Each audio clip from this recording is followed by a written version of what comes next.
যেহেতু এই এলাকার ছেলে, এই পাড়ার ছেলে, আজকে আমার ঘরে জালসা, আমার মসজিদের জালসা, আমার কথাগুলো আমার বাবাজিরা, আমার ভাইরা শুনছেন।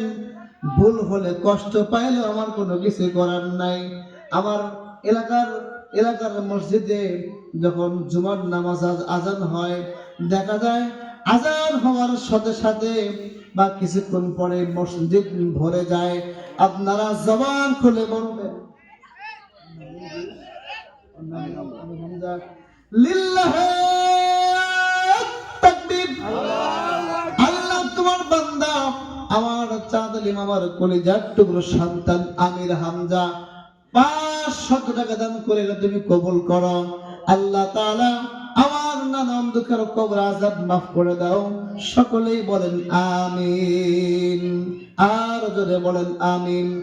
আল্লাহ তাআলা বলেন ওই সমস্ত বান্দাদেরকে, ওই সমস্ত নামাজীদের জন্য দুর্ভাগ্য যারা শুধুমাত্র নামাজ পড়ে সমাজকে আর মানুষকে ভালো দেখানোর জন্য, ভালো থাকার জন্য।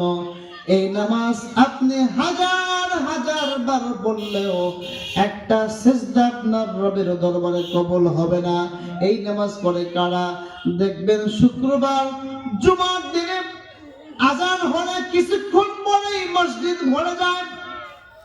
ওই আজানের মালিক হলো আল্লাহ। সুবহানাল্লাহ বলেন। আমার কাকা, আমার কোন কাকা 1000 টাকা কাকা, আমার কাকা নগদ 1000 টাকা দিছে। লিল্লাহি তাকবীর। আমার কাকা 1000 টাকা দিছে। আপনারা খুশি না বাজান? অনেকে বলেন না খুশি না বাজান?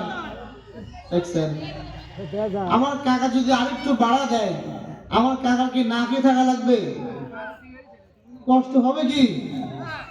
আমার কাকা যদি আরো 2000 টাকা দেয়, কষ্ট হবে?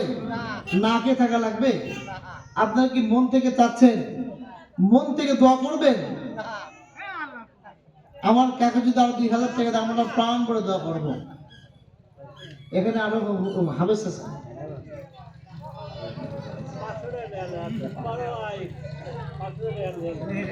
বরব্বা বলছে আর 1000 টাকা চাও। না না, 1000 টাকা। লিল্লাহি তাকবীর। আমার কত কাকা নগদ 1000 টাকা, আল্লাহ 500 টাকা বাকি দিল। রব্বুল আলামিন তুমি কবুল করে তো হাত তুলে আল্লাহুম্মা আমিন। আমরা তোমার গুনাহগার বান্দা, তুলেছি দুহাত, তুমি প্রভু কবুল করো, তুমি প্রভু কবুল করো মোদের মুনাজাত। আমরা তোমার গুনাহগার বান্দা, তুলেছি দুহাত। আল্লাহ তোমার বান্দা আমার কোন কাকা 1000 টাকা দান করলো। আল্লাহ তুমি কবুল করো। দুনিয়ার সকল মোকাবেলা মুসিবত থেকে বাদ করে একটা মাত্র সন্তান চাকরি করে বরকত দিয়ে দাও। আব্বা আম্মা কবরে আল্লাহ আযাব মাফ করে দিয়ে দাও। আল্লাহ মা বাবার কবরে আযাব দিও না। আমিন, আর জোরে বলেন আমিন। আল্লাহ রাব্বুল আলামিন বললেন বান্দারে ওই সিজদা কবুল হবে না যেই সিজদার মধ্যে আমি আল্লাহ তাআলা থাকি না। ওই সিজদাকারী হলো তারা, দেখবেন জুমার দিন নামাজ পড়ে ওই দিন আবার আসরের সময় লোক পাওয়া যায় না। আপনারা বলেন তো জুমার নামাজের মালিক হলো আমার আল্লাহ তাআলা, এরপরে আসরের নামাজের মালিক আবার কে? ভালো করে বুঝে কোন কে? আর কেউ আছে কি? জুমার নামাজের মালিক হলো আল্লাহ,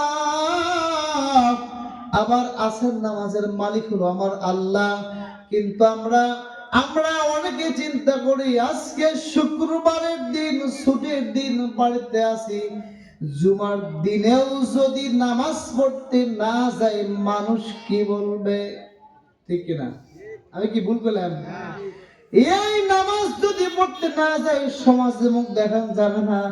অনেকেই বলবে এবারে জুমার দিন নামাজ পড়তে আসে না, ওই চিন্তা করে অনেকে নামাজ পড়তে যায়। কসম, আপনার একটা সিজদা আল্লাহর দরবারে কবুল হবে না। বলেন নাউজুবিল্লাহ।